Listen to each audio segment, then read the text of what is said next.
Hello, welcome to Everything for Pharmacy. In this lecture, we are going to continue with morphology of the viruses. In previous lecture, we have discussed about the difference between viruses and the bacteria. Okay, so let's start. Extracellular infectious viral particle is called the virion. यानी कि viral particles का जो extra cellular cell के बाहर वाला structure होता है हम उसे वायरियन कहते हैं. Viruses are much smaller than the bacteria. हमारे जो वायरस होते हैं वो बैक्टीरिया के कंपेयर में छोटे होते हैं और कई बार हम उन्हें फिल्ट्रेबल एजेंट भी बोलते हैं. फिल्ट्रेबल एजेंट्स इसलिए बोला जाता है कि वो एक पार्टिकुलर फिल्टर मीडिया से पास हो सकते हैं, लेकिन हमारे बैक्टीरिया होते हैं वो होल्ड बैक हो जाते हैं, यानी कि जो फिल्टर मीडिया है उसमें बैक्टीरिया ट्रैप हो जाता है, लेकिन हमारे वायरस हैं वो उसके थ्रू पास हो जाते हैं, फिल्टर हो जाते हैं. Okay, they can not be seen under the light microscope. इन्हें लाइट माइक्रोस्कोप के अंडर नहीं देखा जा सकता, यानी कि हम नॉर्मली जो लैब्स वगैरह में यूज़ करते हैं वो अपने एक पर्टिकुलर कोर्स में, लेकिन क्या होता है कि ये लाइट माइक्रोस्कोप से नहीं देख सकते क्योंकि बहुत ही स्मॉल होते हैं, तो इसीलिए इन्हें हम क्या बोलते हैं, अल्ट्रा माइक्रोस्कोपिक, यानी कि इनके लिए और भी ज़्यादा अल्ट्रा माइक्रोस्कोप की रिक्वायरमेंट होती है, यानी कि इलेक्ट्रॉन माइक्रोस्कोप की. Okay, the virus particle seen in this manner are known as elementary bodies. यानी कि अगर वो लाइट माइक्रोस्कोप के अंडर दिखते भी हैं तो हम उन्हें प्रॉपरली पूरा करेक्टली हम उन्हें वायरस नहीं बोल सकते, हम बोलेंगे उनकी एलिमेंट्री बॉडीज होती हैं कुछ, वो दिख रहा है. ओके, लेकिन हम प्रॉपर वायरस नहीं देख सकते. Size ranges 20 to 300 nanometre. और जो एक सबसे छोटे वायरस का साइज होता है 20 और उससे ज़्यादा सबसे लार्जेस्ट में आता है 300 नैनोमीटर वायरस. इसके रेंज में ही हमारे वायरस पार्टिकल्स होते हैं, एग्जिस्ट करते हैं. Okay, parvo virus is about the 20 nanometre smallest virus. सबसे स्मॉलेस्ट वायरस हमारा हो गया पार्वो वायरस और ये होता कितने का है, 20 nanometre. Okay, in size. Pox virus है, ये सबसे बिगेस्ट वायरस है, 300 nanometre and can be seen under the light microscope. और इसे हम लाइट माइक्रोस्कोप के अंडर देख भी सकते हैं. Measuring of the size of the virus. अब हमें कई सारे वायरस का साइज अलग अलग होता है, तो हमें मेजर कैसे कर सकते हैं. ओके, अब हमें उन्हें मेज़र करने की ज़रूरत है, तो उसके लिए हम क्या क्या मेथड अप्लाई कर सकते हैं कंपेयर करने के लिए. Passing them through the colloidal membrane. यानी कि पहले हमें किसी पार्टिकुलर मेम्ब्रेन को लेना है, उस मेम्ब्रेन का जो पोर साइज होगा वो हमें पता होगा. अगर वो वायरस उसके थ्रू पास हो जाते हैं, इट्स मीन्स हम उसका साइज आइडेंटिफाई कर सकते हैं कि उस पोर साइज से पास हो रहे हैं. इसका मतलब पोर साइज का जो साइज है वो मतलब कि वायरस के साइज से भी बड़ा है. तो इस तरह से हम कंपेयर करके आइडेंटिफाई कर सकते हैं कि पार्टिकुलर वायरस कितने साइज का है. ओके, इलेक्ट्रॉन माइक्रोस्कोपी कर सकते हैं. डायरेक्ट इलेक्ट्रॉन माइक्रोस्कोप के अंदर हम ऑब्जर्व कर सकते हैं. Sedimentation in the ultra centrifuge यानी कि सेंट्रीफ्यूगेशन के थ्रू हम क्या कर सकते हैं, उनका सेडिमेंटेशन करके कंपेयर कर सकते हैं कि एक पार्टिकुलर वायरस कितने साइज का है. ओके, कंपैरेटिव मेजरमेंट्स यानी कि यहाँ पे हम दो चीज़ों के बीच में कंपेयर करेंगे, दो वायरस के बीच में कंपेयर करके भी हम आइडेंटिफाई कर सकते हैं कि वायरस का साइज कितना होता है. शेप ऑफ द वायरस का जो शेप होता है वो भी डिफरेंट होता है, डिपेंड करता है कि किस तरह का वायरस है. The overall shape of the virus particles varies in different groups of the viruses. अगर ओवरऑल देखा जाए जो वायरस के पार्टिकल्स होते हैं उनका जो शेप है वो भी अलग अलग होता है. ओके, जैसे कि हमने बैक्टीरिया के बारे में भी पढ़ा था. Most of the animal virus are रफली स्फेरिकल. जो एनिमल वायरस होते हैं यानी कि जो एनिमल्स पे अटैक करने वाले वायरस होते हैं वो स्फेरिकल इन नेचर होते हैं, इरेगुलर भी होते हैं और कुछ प्लियोमॉर्फिक होते हैं. कुछ प्लियोमॉर्फिक यानी कि कुछ ज़्यादा ही कॉम्प्लेक्स होता है उनका स्ट्रक्चर. ओके, एग्जाम्पल है pox virus are brick shape. जो हमारे पॉक्स वायरस है वो ब्रिक शेप्ड होता है. ब्रिक शेप यानी कि ईटे टाइप में. ओके, ब्रिक्स के शेप का. Okay, rabies virus are bullet shape. Bullet आपको पता होगा बुलेट कैसी होती है, तो बुलेट शेप में भी कुछ वायरस होते हैं. Tobacco mosaic virus is rod shape का भी वायरस होता है, जो कि tobacco mosaic virus is an example of the rod shape virus. Okay, structure and the chemical composition of the virus. अब वायरसेस के हमें क्या देखना है, स्ट्रक्चर देखना है, उसका केमिकल कंपोजिशन क्या है, यानी कि उसके अंदर क्या क्या चीज़ें ऐसे केमिकल्स हैं, किस किस चीज़ से वो बना हुआ है, ये चीज़ें भी हमें ऑब्जर्व। ए वायरल कैप्स फर्स्ट है हमारा वायरल कैप्सिड। हमारा जो फर्स्ट कंपोजिशन है वायरस का है वो है capsid. Viruses are consist of the nucleic acid. जो वायरसेस होते हैं उनकी जो न्यूक्लिक एसिड होती है वो किससे सराउंडेड होती है, protein coat called the capsid. जो प्रोटीन की कोट होती है, कोटिंग होती है न्यूक्लिक एसिड के ऊपर, वो होता है हमारा capsid. Okay, this is a capsid. ये ग्रीन वाली लाइनिंग जो दिख रही है ये हमारी क्या है, कैप्सिड। मेड ऑफ कैप्सोमियर्स यहाँ पे दिया है। Capsid is also composed of large number of the capsomer. अब ये कैप्सिड भी छोटे छोटे कैप्सोमर से बने हुए हैं। अब ये कैप्सोमर क्या है, ये हमारे छोटे छोटे पॉलीपेप्टाइड हैं, यानी कि पॉलीपेप्टाइड यानी कि कई सारे अमीनो ग्रुप एक साथ जुड़ के पेप्टाइड बनाते हैं, तो उसी को हम बोलते हैं पॉलीपेप्टाइड मॉलिक्यूल। तो ये छोटे छोटे कैप्सोमियर्स यानी हम कह सकते हैं पॉलीपेप्टाइड मिलके क्या बनाते हैं, कैप्सिड, यानी कि एक प्रोटीन, पूरी प्रोटीन की कोटिंग बनाते हैं। तो हम कह सकते हैं कि जो हमारे वायरस होते हैं वो न्यूक्लिक एसिड यानी डीएनए या फिर आरएनए प्लस उनके पास क्या होता है, प्रोटीन की कोटिंग होती है, और इसके अलावा उनके पास कुछ नहीं होता, जैसे कि हम एनिमल्स प्लांट्स के अंदर होता है। Okay, the capsid with the enclose nucleic acid is called as a nucleocapsid. जब एक कैप्सिड को हम न्यूक्लिक एसिड के साथ ऐड करके बोलेंगे तो हम उन्हें क्या बोलेंगे, न्यूक्लियोकैप्सिड भी बोल सकते हैं। ओके, न्यूक्लिक एसिड हमारा सेंटर में हो गया, यहाँ पे या तो ये डीएनए होगा या फिर आरएनए, दोनों में से कोई एक ही होगा। ओके, एनवलप ये हमारा not present in all virus. Envelope यानी आउटर कोटिंग होती है, एक प्रोटेक्शन की तरह हेल्प करता है, जो कि सभी वायरसेस में प्रेजेंट नहीं होता, कुछ ही वायरस में ही प्रेजेंट होता है। Okay, function of the capsid. अब ये जो कैप्सिड है ये प्रोटीन इन नेचर है। अब इसका फंक्शन क्या हो सकता है, it protect the viral genome from the physical destruction. यानी कि जो वायरस का जीनोम है, यानी कि जो भी जेनेटिक मटेरियल है उसे फिजिकल डिस्ट्रक्शन से बचाना होता है।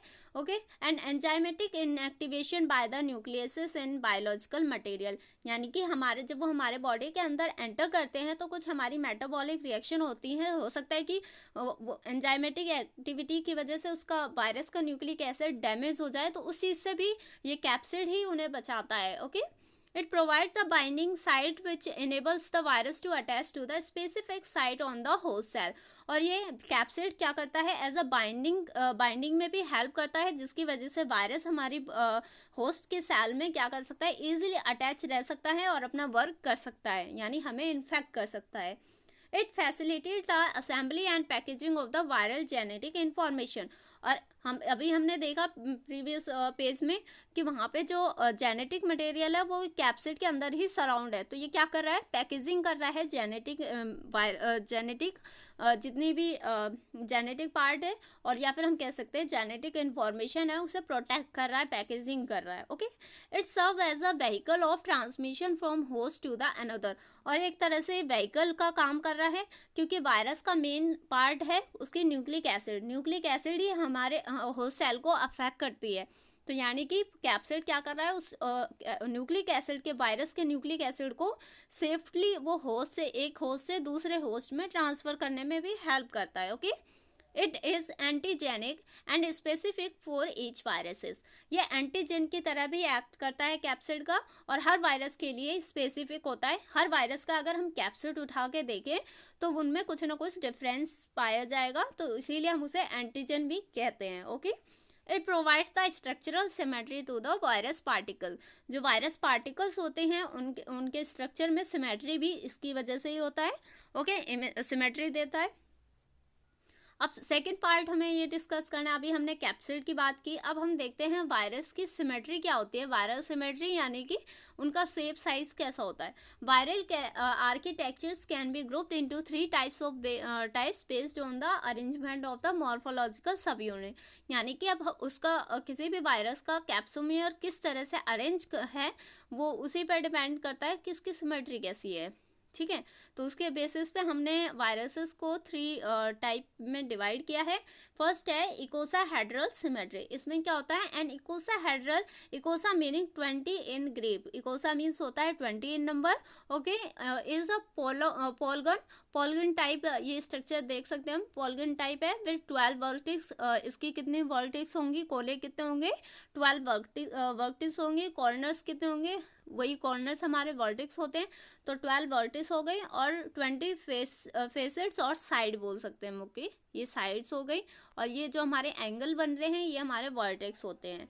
Each facet is in the shape of an equilateral triangle, और हर जो फेस होगा, ये फेसेट दिख रहा है, ये किसके इक्वल होगा, ये इक्विलेटरल ट्राइंगल के बराबर होगा, ओके।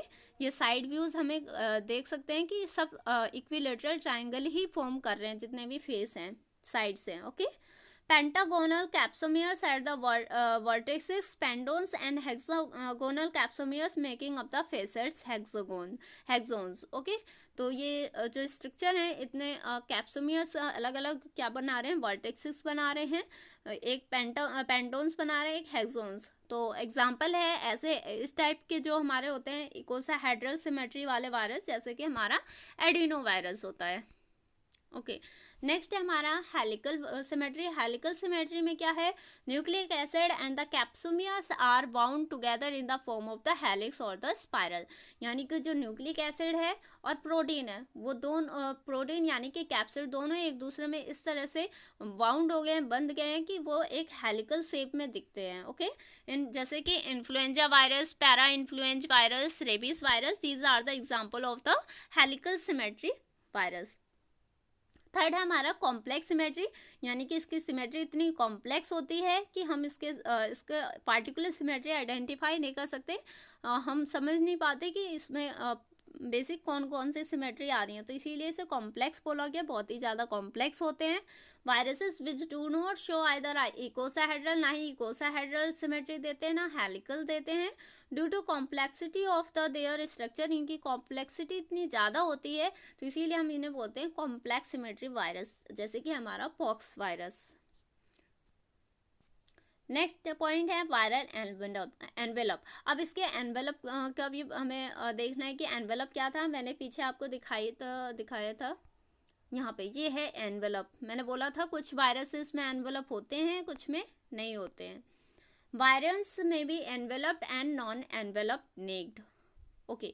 जो वायरस होते हैं, वायरियंस होते हैं, वो हो सकता है उनके पास एनवेलप हो, कॉपी एक एक्स्ट्रा कोटिंग हो उनके ऊपर, उन्हें प्रोटेक्शन के लिए, या फिर हो सकता है कि नॉन एनवेलप्ड यानी कि नेक्ड होंगे, जिनके पास सिर्फ क्या होगा, न्यूक्लिक एसिड और कैप्सिड होगा। तो एनवेलप्ड यानी कि एक आउटर लेयर होगा, द एनवेलप और outer covering of the virus containing lipid, ये किससे बना होगा, लिपिड से बना होगा, is drive from the plasma membrane of the host cell. अब ये लिपिड से बना है, तो ये हमारे होस्ट सेल से ही क्या करता है, लिपिड को ड्राइव करता है हमारे प्लाज्मा मेम्ब्रेन से, okay. During the release by the budding from the cell surface, जैसे जब वो हमारे सेल के अंदर एंटर करते हैं और क्या करते हैं, वहाँ पे ग्रोथ करके हमारे सेल को बर्स्ट आउट करके निकलते हैं, तो उस वक्त प्लाज्मा मेम्ब्रेन के कुछ लिपिड क्या करती हैं, उनके आउटर साइड में कोटिंग बना देती हैं, okay. That's why they some viruses are enveloped.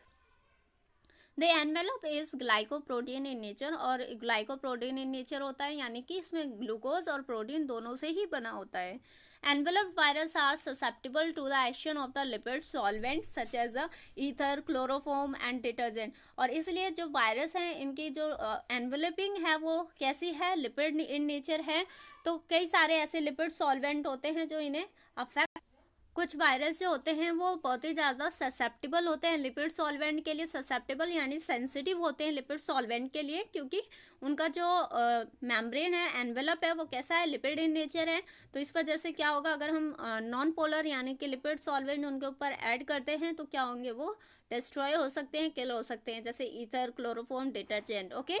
Herpes virus, hepatitis virus, HIV virus, these are the example of the enveloped viruses.